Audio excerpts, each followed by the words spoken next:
thriving suburbs around it. Here's some locations about where we invest. We have 2 properties in a neighborhood called The Village. Nickel Hills is actually a very wealthy neighborhood. They have houses that are like $5 million. And we were really happy to be able to get into this neighborhood because it's next to, a pretty affluent neighborhood. And this neighborhood that I'm in, all of my houses are like Class C.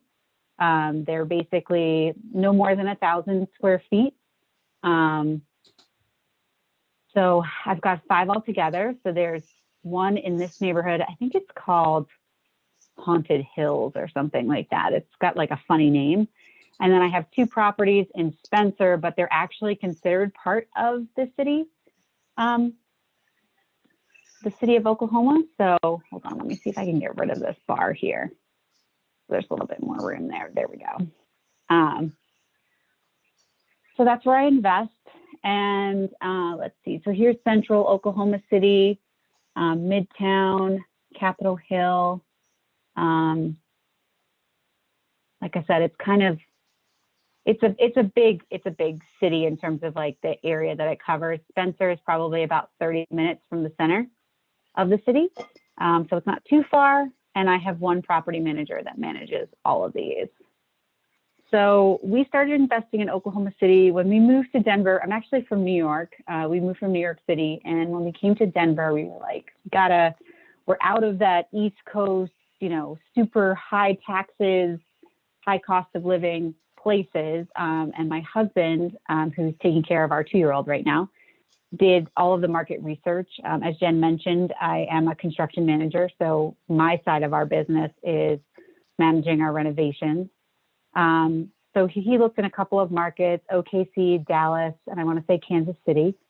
And we really liked Oklahoma City because it has a diverse economy. The city has been investing in itself to make it better. It's a landlord-friendly state. There were trends showing crime rates going down. It's about 50-50 home ownership versus rentals. The population has been growing over the past 10 years. It's a lower cost of living, low barrier to entry. Most of the houses that we buy are between 20 and I want to say the most expensive one was 90,000. So you don't need to have that much cash to get it going. And pre-COVID, the unemployment rates were decreasing. I think it's pretty stable out there. They didn't have quite as many restrictions as some of the other states, and good, bad, or indifferent, but I think they weren't hit as hard. But we were fortunate that we did not have any vacancies or anyone default on paying rent. So we feel very blessed that that was a situation that we had out there. So these are some of the reasons why we decided to invest in Oklahoma. So these are one of the first 2 properties that we bought. As you can see, the one on the left is 4 bedrooms, 1 bath. The other is 2 beds, 1 bath. Like I said, they're under 1,000 square feet, more or less.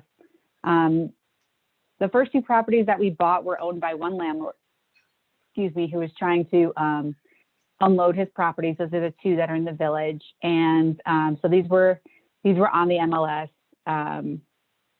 And we got them as a package deal for about, I'm sorry, I messed it up. One was 40,000 and one was 40.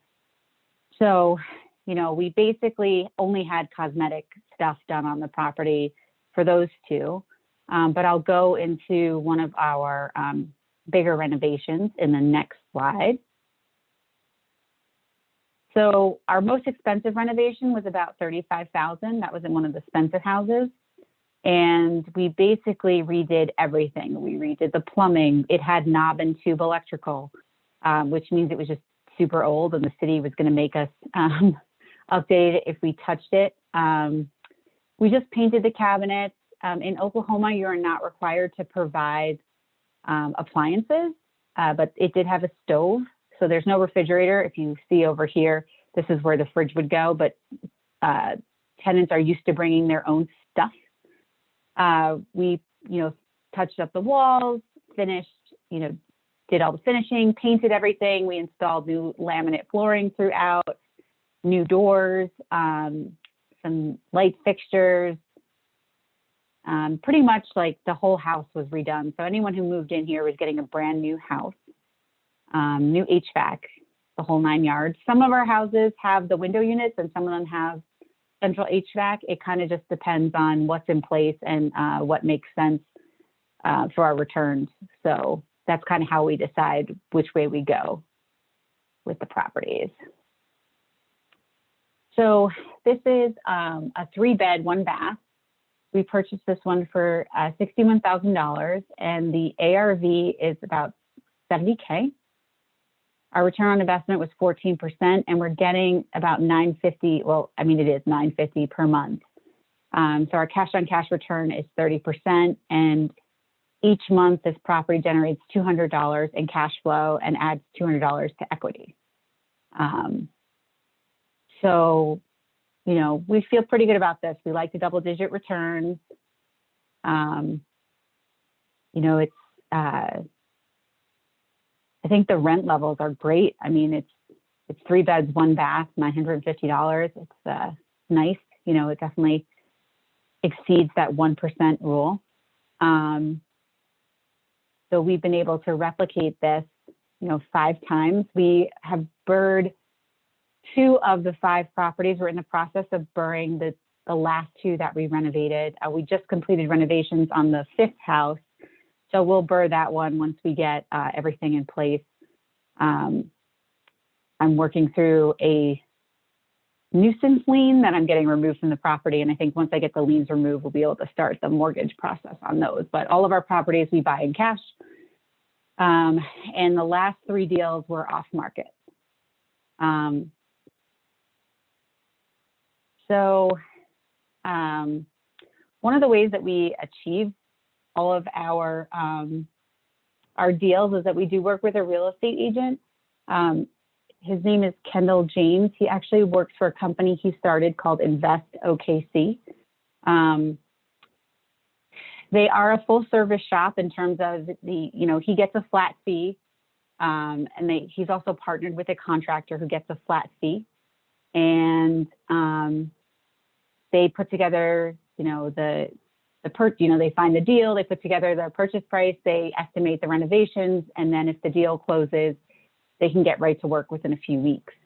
Unfortunately, in the last few weeks, I was talking to my contractor, and it looks like he is going to be moving on from that role. So I don't know what's going to happen with Invest OKC, but they've been really good to us, and they've helped us, you know, get our real estate portfolio growing. So our first purchase was in, I'd say 2019 is probably when we purchased the first 2 properties in OKC. So we've been able to just keep growing each year. We're hoping to double our portfolio in 2021. So we'll see how that goes. I've got some work to do in terms of finding some new contractors. So we'll see where that takes us, but it was a good relationship while it lasted. We really enjoyed working with them, and they were able to get us all the information that we needed to meet our criteria for the deals that we have in OKC. So the last slide here is, I do have a blog. It's called Misfire Mama, and I've been kind of tracking all my adventures with real estate. So these are different ways to contact me on Twitter, my website, and by email. So feel free to do that if you have any more questions. But I think that's pretty much it for now. And I'll kind of turn it over to you guys about what questions you have about the market and what's happening in OKC. Okay, thanks so much, Trish. If you don't mind, I made you host. If you want to revert that back, just kind of click on my thumbtack, or not thumbtack, but the little thumbnail for me. So I wanted to, if you can elaborate about your project manager, property manager, because you've shared with me personally in the past just what a great relationship that is and how they intervene in helping with the rehab side of things.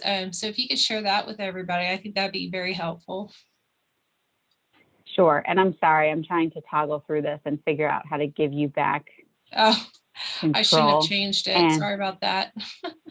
so I'm having a little trouble with that, but sure. So yeah, so I have a team. I mean, it was a beautiful thing for a while, where I had everybody. So Oklahoma City, while it's not that big of a city, but it's a large city. Most of the people in the real estate, especially in the investor community, know each other. So did that work, Jen? Did that make that happen? No, never mind. So okay. when we went out there in 2019 and just met with a lot of different folks, there's several different people that do similar things in terms of like, they're real estate agents that have partnerships with some of the contractors and things like that. And through my real estate agent, we met with a couple. They had made recommendations on property managers. And the property manager that I use, her name is Robin Buchanan. She works for a company that she runs called Hometown Realty. She knows everybody and everywhere. She manages all 5 of my properties, and she comes out and takes pictures once the renovations are done. She works with the contractors to just she's kind of my eyes and ears to a certain extent. And basically what I told my contractor is, if Robin is happy, I am happy. So if she doesn't like it, don't do it. And that goes for finishes, anything that's been selected. Like one of our properties had blinds and a couple of them were broken. And I basically texted Robin and I said, is it typical to have these? Should I replace the broken ones? And she said, yes, it definitely makes the rental process go quickly. And they're also like $15 a pop. So it's like, why not? And, when we first started, they sent me, they have a finishes sheet of like the type of floor tile. I mean, we use laminate flooring, paint colors, typical light fixtures. I mean, you could see from the pictures, everything's pretty much like you can get it from Home Depot. They're pretty typical and stuff. And I sent it to Robin and I was like, Robin, if there's anything that you don't like or doesn't rent well or whatever, let me know and I'll make sure they don't include it. She reviewed it. I sent her the scopes of work from my contractor once we finalize the scope of work, and she'll go and check and make sure that the items are done. I had some warranty issues on some of the work that happened at one of the previous homes that we renovated. And she said, she didn't even ask me. She's like, I already talked to Austin. I knew this was a warranty item. He came and fixed it. And the bill actually accidentally came to me. And she was like, just ignore that for now. Like Austin's going to pay it. Like he'll take care of that. He already sent his plumber, that kind of thing. So she's kind of my eyes and ears. She also helps us figure out, what works for the market. And then, she basically will also say like, you can, what do we have in there? We had tile flooring in the kitchen and she was like, in the last property. And I was like, should we keep it? Does that help with the rent? And she's like, honestly, it becomes a maintenance issue because the tiles crack if people drop things. And you may just, if you're going to demo most of the house anyway, just demo the floor tile and the kitchen up and, just put that laminate down and it'll just save you on maintenance and it looks just as nice. So I really lean on her a lot to let me know. And then whenever we're looking, like Spencer is an up and coming suburb. A lot of people are moving out of Oklahoma City as the prices continue to rise due to the improvements. So Spencer is a suburb where people are really moving out there. I mean, most of the people that live in my homes they're either small families. We've had a couple of roommates. They're one of them is a manager at GameStop. One is a construction worker. They're pretty blue collar. I mean, our houses, like I said, are Class C, so I don't have to go crazy with granite countertops or fancy tiles or anything like that. We just make everything new, clean, make it look nice, repaint, refresh everything, and that matches what's in the neighborhoods that we're investing in. So, that's the property manager. She is gold. And we try to make her feel appreciated as much as possible so that relationship continues. Yeah, that's awesome. And I mean, in my opinion, especially when you're starting into a new market, I believe that the first point of contact you want to develop a relationship with is a property manager. Even, if you have experience managing properties, particularly like if in your own market that you live in, and you think it's doable to manage yourself, I just find property managers pretty valuable because of all the number of contacts that they have. Yes, maybe you could do their job, but it's a fast track to develop all those contacts. Because wasn't it your property manager, Trish, that connected you to the group you were saying that does the rehab and project management for you? No, it was actually the other way around. Oh, okay. Kendall introduced me to Robin, but she's like, so for our first properties, all we did was like flooring. I think we replaced the toilet or something like that. She had a handyman that could do all of that stuff. So she's like, oh, let me talk to my handyman and he'll take care of that, because we had contractors, they wanted like a 10% flat fee I think it was like $10,000 in renovations. So super high level. And they wanted to have like a 10% fee on that. My big projects that I do, we bill 3%. So that was just outrageous for me to have somebody manage a guy, put flooring down and, pull a toilet out and put it back in. So she was able to help us find that person. And then she has all of those folks. She also, she's got a lot of systems in place. So when they had some pretty bad ice storms and some really cold weather recently, and she just let me know, she's like, the tenants have all been notified and reminded of what to do if the weathers get below freezing, like how to turn off the water at the main, and who to contact if there's an issue and things like that.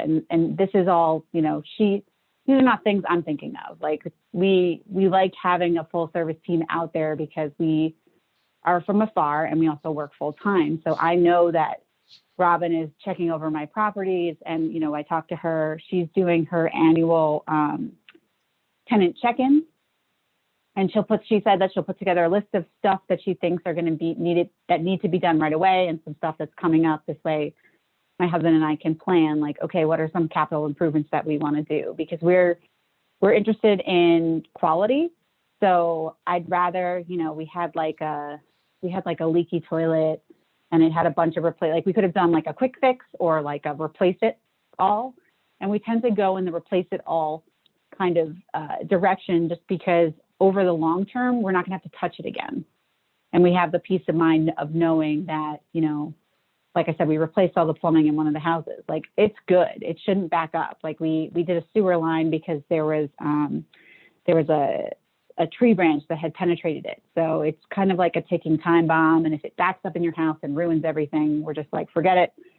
One thing that I didn't talk about is with Burr in Oklahoma City, we are able to get mortgages based on the purchase price plus the cost of renovations.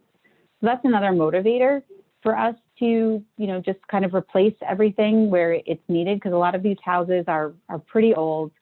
The landlords, or the previous owners rather, were not taking care of it. And a couple of the houses that we had were basically abandoned, like nobody was living in them. So when we replace all of the HVAC or do the plumbing, we can roll that into our mortgage and pull that money out. So it really creates a benefit. And I apologize, I thought there was a slide about that in my presentation, but I'm not sure what happened to it. I talked about Burr, but basically we're getting like 80% of our money out of our properties when we Burr, and that's been fueling our next investment, basically. So, it's the lender that you're doing that with. Who are they? How did you find them? So when we went out to Oklahoma City, we met with a bunch of real estate agents who referred us to potential contractors and property managers who also referred us to there's two banks that do this now. We're working at a bank called Prosperity. And actually, I found out a lot of information about Oklahoma City from another member.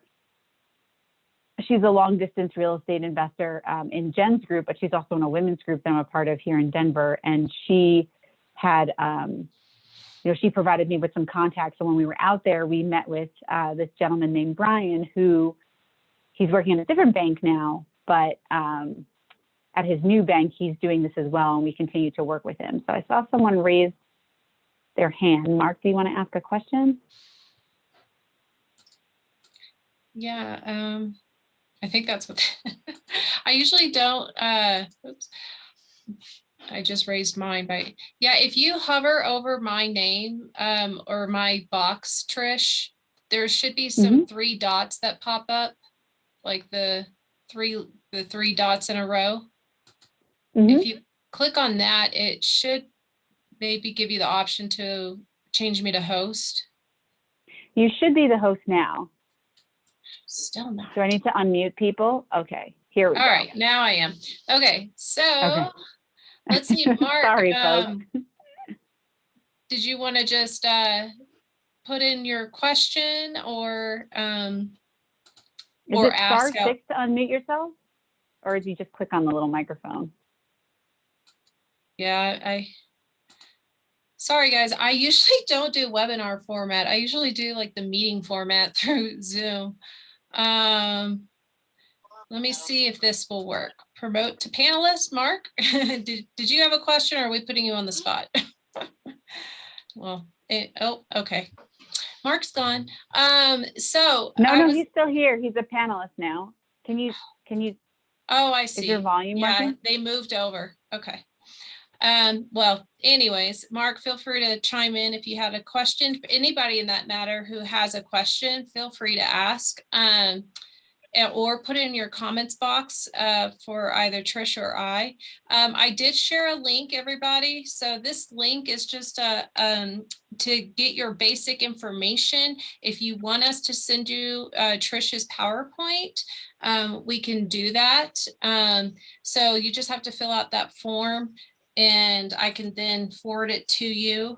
And then also I'll go ahead, if you want to get connected with others who are investing with an easy way to interact, I'll put it in the group as well. And then we can, and you're welcome to connect with people that way. I think I put it in there, right? Yeah, so. But yeah, so Trish, so she met with another investor here in Denver that invests in OKC.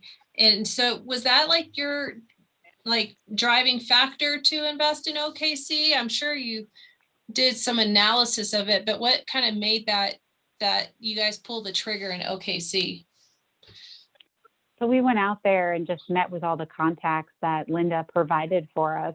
And, we drove around, we looked at the neighborhoods, we talked to a lot of different people, and, it did seem a lot like serendipity. I mean, we had talked about, we had the property in Colorado Springs, and we were like, we want to kind of have 2 avenues and 2 experiences to kind of, wet our feet with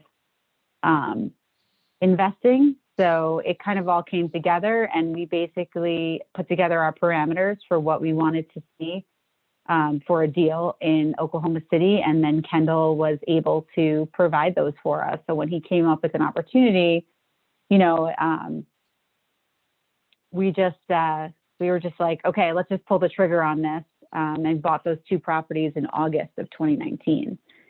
So I see a question in the chat. My property manager charges 8%, which is higher than normal. But like I said, she is worth every penny. I think she actually charges 9 for folks. And then because I got her through the real estate agent, there's like a special rate. So I think when our portfolio gets bigger, we may renegotiate that with her. But like I said, she is worth every penny. She has reports and numbers. I mean, when we were placing a tenant in one of our properties, it took a little bit longer. And every week she was sending us an update with how many people walked through. So it is 8% of the rent, but she doesn't charge for managing the rehab. That's just part of her make ready. Like she comes out and checks it out, and she won't schedule a photographer unless she feels like the house is renovated enough. So she went out there and there were a couple things that weren't done. And she called me and she said, "Hey, Trish, you know, Austin really needs to get these 5 things done before I can send a photographer out there." So, you know, she knows that, like, I mean, our contractor knows her pretty well, and she's a straightforward person, but she knows it's kind of my call to kind of crack the whip a little bit. So she kind of lets me know what's going on. I make the inquiries. I kind of say, "Hey, you know, you said you'd be ready by this date," and, you know, get things going, or just say, "Hey, you know, like, can you replace the blinds?" That kind of thing, since some of them are not in good shape. So it is 8% of the rent, and she has a smaller fee for renewals on tenants. So we had 2 tenants that renewed on 2 of our properties. Those were up in February, and she takes like a smaller fee for those. Very good. Yeah. Okay. If that's 8% is high, that's OKC then, I think has a substantially lower property management fees than a lot of other places. Cause in Indy, you know, the average is 10%. So that's quite good. And I love the fact that in Oklahoma City, it's not expected to include appliances or provide appliances. That's a big cost saver.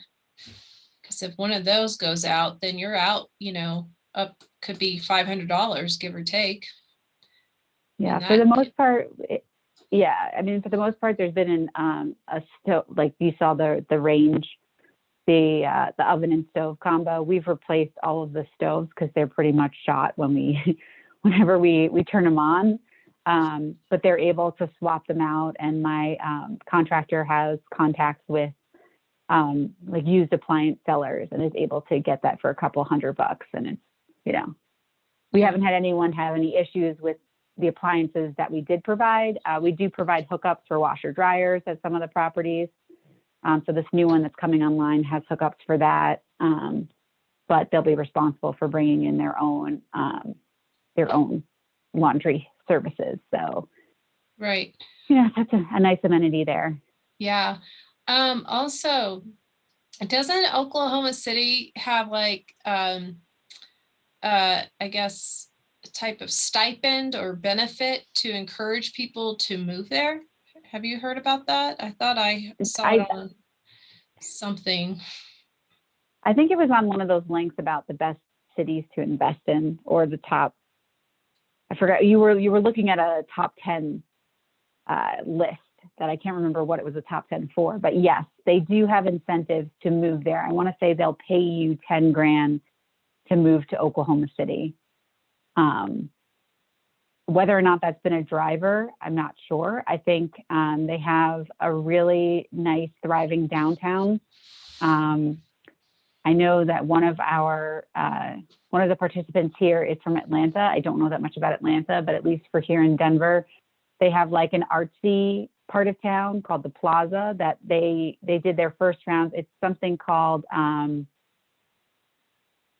there's something called MAPS, and they basically put a penny tax on, and they use that money to fund improvement projects. And whatever money they raise is the amount of money they have to spend. So they're not taking debt out to fund the projects.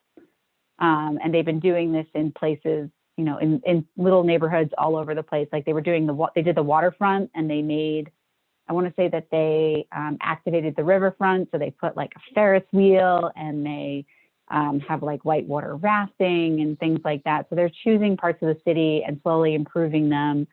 And, you know, I didn't talk too much about this, but there's the, you know, Oklahoma, I'm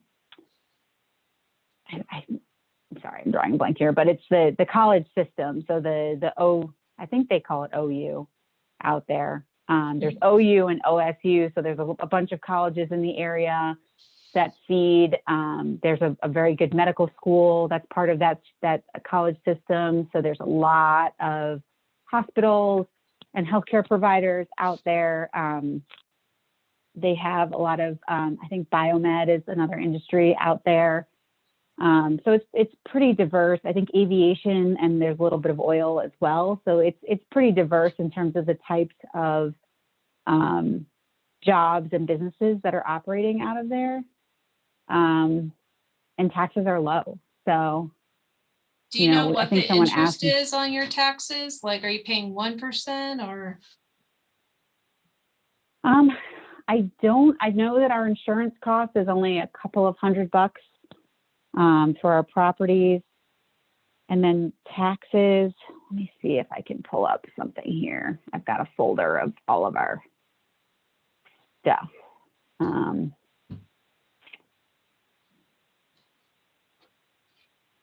Oh, and Devin shares that the FAA has a major training facility in OKC. Yes, aviation is definitely a big industry out there. Interesting. I did not know that. That's cool. Yeah, so government services are huge. See if I can find what our taxes are out there. Yeah, so everybody, hopefully you're able to click on the link I provided. So if you want a copy of Trisha's PowerPoint, and I also gave the link to the Facebook group. Make sure you answer all of the questions when trying to join the group, please. Because if you do that, you'll just be automatically added. I do ask for emails in that, but it's only to announce when we have upcoming webinars. And also, if you fill out the form I provided, I can share with you the city that we're going to market each month. So my goal is to always have guest speakers like Trish sharing about their experience in another market. And so if you want to come back each month, I can send you out an update on what market's going to be a spotlight. So I did find it is about 1% taxes, annual taxes. So on the property that, we paid about 45 for, it's about $450. wow. And our insurance is about $900 annually. That's great. Like I said, it's a low barrier to entry. So, there's definitely options to get traditional mortgages. We have not ventured into any hard money lending or anything like that. We've been able to just save enough and purchase the properties. And now with Burr, we're just recycling money, which is very exciting. Yeah. And a really good way to go. Once you get that ball rolling, it's like, I need more properties. I need more properties, or at least that's how we feel. So we're constantly, trying to see if there's anything out there. And, I just shared with Jennifer that I found out that there's on the county website or on the city website, a whole list of abandoned properties. And I sent it to my agent and I was like, let's go find another deal. So, we're hopeful that we can get some more on the books. I just have to figure out my contractor situation. And I'll probably just reach out to a fellow investor, Linda, who's also doing stuff out there, and then we can kind of divide and conquer. I haven't been out there since COVID hit, but I'm hoping now with the vaccine rolling out, it's going to be easier to travel. And I'll actually be quitting my day job in June so I can focus on our business and also have a baby, which is pretty exciting. So, real estate investing in Oklahoma City has been very good to us. Yeah, absolutely. Now, when you find your deals, are they primarily off the MLS or are any of them off market? So the last 3 were off market. And then the other 2 were on the MLS, the ones that were just cosmetic. So our agent. I'm sorry, I was going to ask, did your agent help you with the off market ones or did you just find them separately? No, he found all the deals for us. He basically was learning the process himself. So when we had a quiet title, we have a nuisance lien on one of our properties, because of the nature of, these are folks that kind of abandon their properties and we're just trying to get rid of it.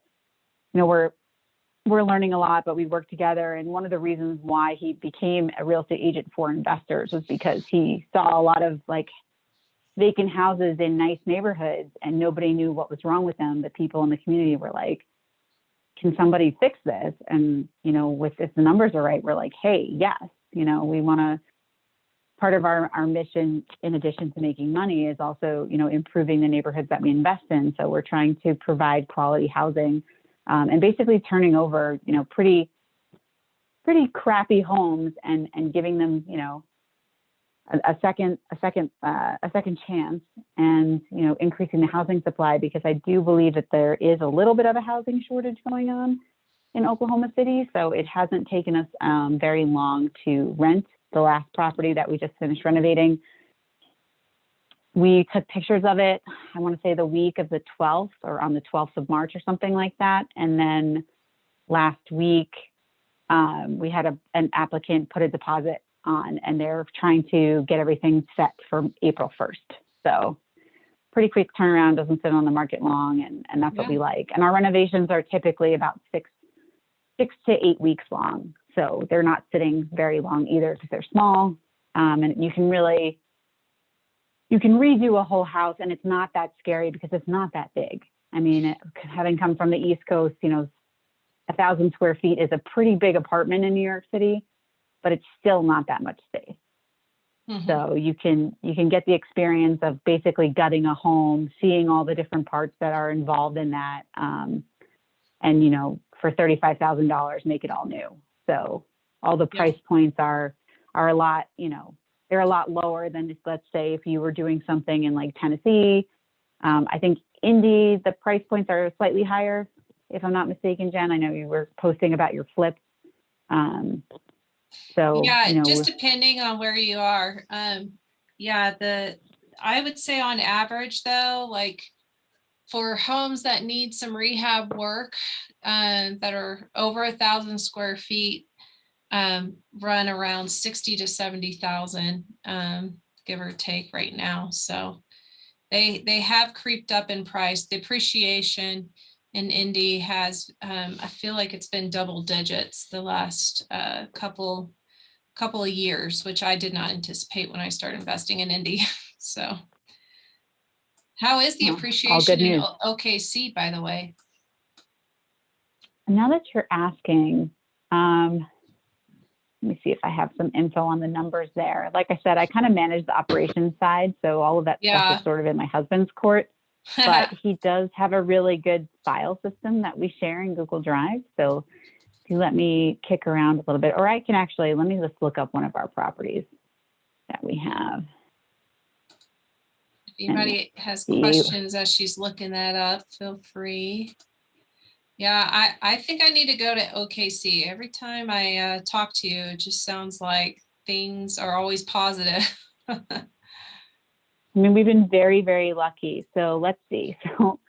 So the property that I bought, one of the first properties that I bought for $47,000, I put about, I want to say 10 or 20 grand into it. So the property was, after ARV, was about 60 or 70, high 60s, 70,000. The Zestimate, and we know Zillow, I think the Zillow estimates are generally a little bit higher than what's true. I don't know how you guys feel about this, but it's showing that the Zestimate's at 97,000. So wow, I don't think I could sell my house for 97,000, but it's probably in the 80, between 80 and 90K. So appreciation's pretty good. I bought this place in 2019. So for 2 years, that's kind of great.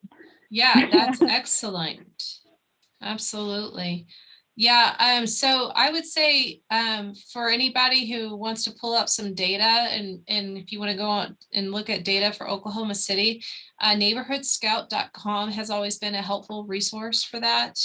And they have another level that you can pay into where you can really dive deep into different market data points. So I'll put that in the comments. Trish, would you be willing to share your the names of the contacts or their emails in the comments? If anyone's interested, I would just say email me, because I think I have it on a slide somewhere that I can't find. That's all kind of bundled up. So if you're interested in getting more information or reaching out to my contacts, I'm happy to share them. Just either send me a message on Twitter at Ms. Fire Mama, or you can email me at I'll put my own info in here, so you can just shoot me an email right away if that's something that you're interested in, and I'll pull up all that stuff. It's one slide that I cannot find right now, but I'm happy to share those details with you. So I think, did that go to everybody or just the panelists? Let me see. Yeah, you just went to the panelists, so you'll just choose all panelists and attendees. Okay, so there's my email address right there. So if you guys want to find out more about contacts, have any other questions, my Twitter handle is at Ms. Fire Mama, so it's pretty easy if you're if that's your preferred method of contact. But I'm happy to talk more about it and share that information with you if you're interested. So. Yeah, this has been great. Thank you so much for sharing all of this. And with these like data sites, you have to take everything with a grain of salt, is my suggestion. Because if I go on neighborhoodscout.com right now, and I'm looking at average home values that it pulls up, it says like 163,000. So if you were just trying to start into it and you're like, oh, I'm trying to find a market that is about, that I can get something under 100,000, clearly from Trisha's testimony tonight, you can get great deals under 100,000. On average, it sounds like hers are 40 to 50,000. So it's all about networking and talking to the people who have the boots on the ground or who are the boots on the ground and getting the realistic picture. But certainly, doing some data research, if that's your thing, initially can at least help you narrow down some of the markets. But then when you make that decision, or don't make the decision until you start networking and talking to those the people who've been investing in that area is my recommendation. Take it or leave it. And our favorite resources for researching markets are actually the City Chamber of Commerce. They have a lot of good data there that's free as well. And the census, that's kind of where we start, because you can compare it to the rest of the country and kind of see where it stacks up. Yeah. So, as Chad has a bunch of different spreadsheets where he does his market analysis, and it all starts from, getting some information from the census, and then, diving deeper by going to Chamber of Commerce's, and checking out that information there. And then it's just a matter of, this is our first market that we're in.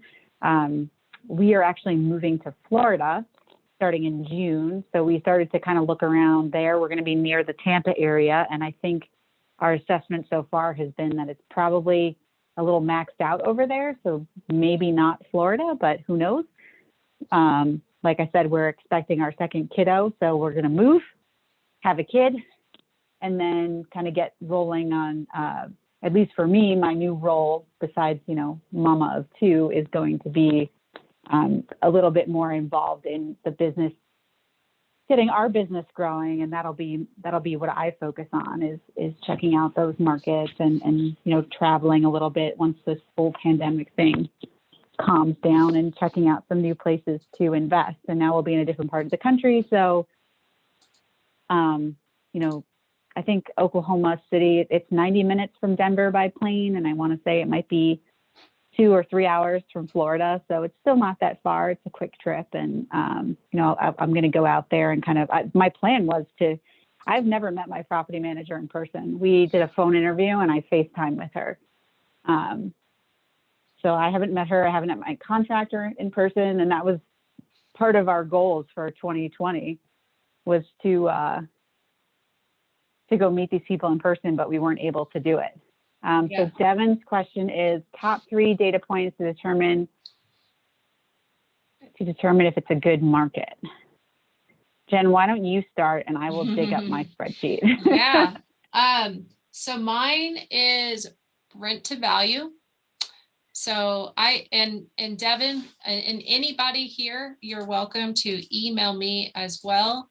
And I can share with you my presentation on about analyzing long distance real estate markets.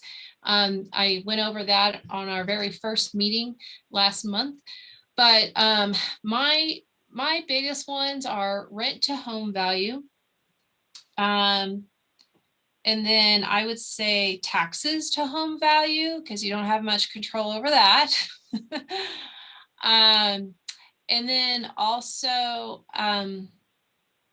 I think for me, another really important one is income to home value, because I want to make sure that, the average income or living wage in that area, and the home values, are reasonable. Like, it's affordable for people to live, basically. So, because I just feel like if it's an affordable area, then you're going to have to worry, then you'll worry less, hopefully be able to worry less about when, I don't know, some sort of pandemic happens. But that also factors in obviously into the types of jobs, and making sure that's another really important variable for me. So I guess I have top 4 of making sure it's a diversified industry area. So a variety of different industries that are in that market, I think, are really important. Trish, what about you? Which ones that you guys kind of looked at? So some of we have everything kind of broken out in tabs, but cost of living, crime, economy, and housing. So there's actually 5 categories here, but one, we want to make sure that the cost of living is reasonable and that it's not crazy expensive to live there. Like New York City is not a place that we'll be investing in. One, we don't have the capital to do it, and 2, it's very expensive to live there. We also looked at crime. I know David Green has a bunch of books about long distance investing and the Burr method. And, you want to be in a place where, crime is either declining or it's stable, and it's not too much higher than the national average, because we don't want to have to deal with, those issues associated with areas with high crime. I think David Green calls them headaches. And then the economy is just making sure that, if GE is the only employer in town, if they go under, which, it's GE, so that's not a great example, but, that the economy, that the town isn't going to go dead. I mean, I guess Detroit is a good example of what happens when a city only has one kind of industry and the economy tanks. So I think one of the main factors, or the common theme, is just like resiliency, like what happens if things change out there. So is the cost of living reasonable if people aren't going to be fleeing the city like they are in New York? Is crime low? So there's incentives to stay. And is the economy good? Are there jobs available for all kinds of people that are there? Mm-hmm. Yeah, I love that resiliency. You want to see how it is on the resiliency scale. Mm-hmm. That's a really good term for it. Well, folks, we usually go for just an hour, and I want to be sensitive to Trisha's time. So if anybody has one last question, we can ask it real quick.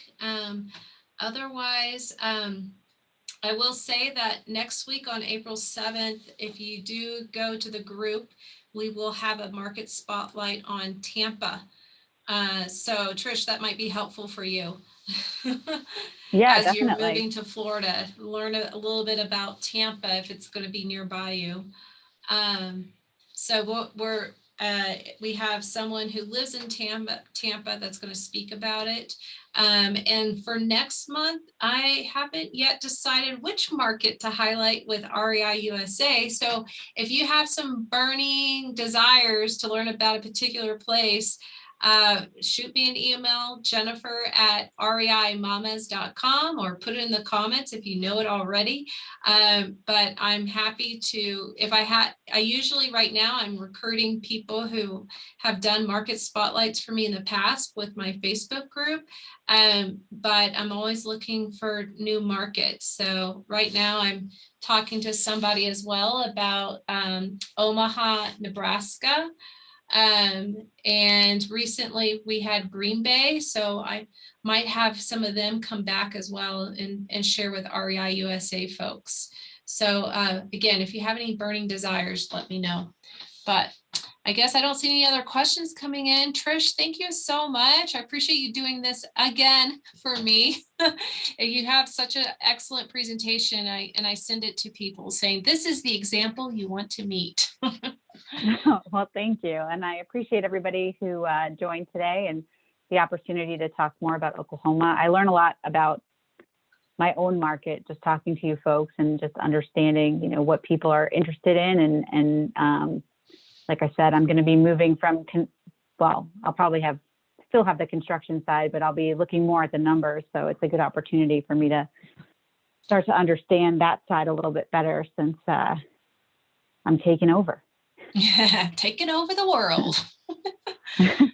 Awesome. Well, our business, the world will be another time. Yeah. Another episode. Yeah. Okay.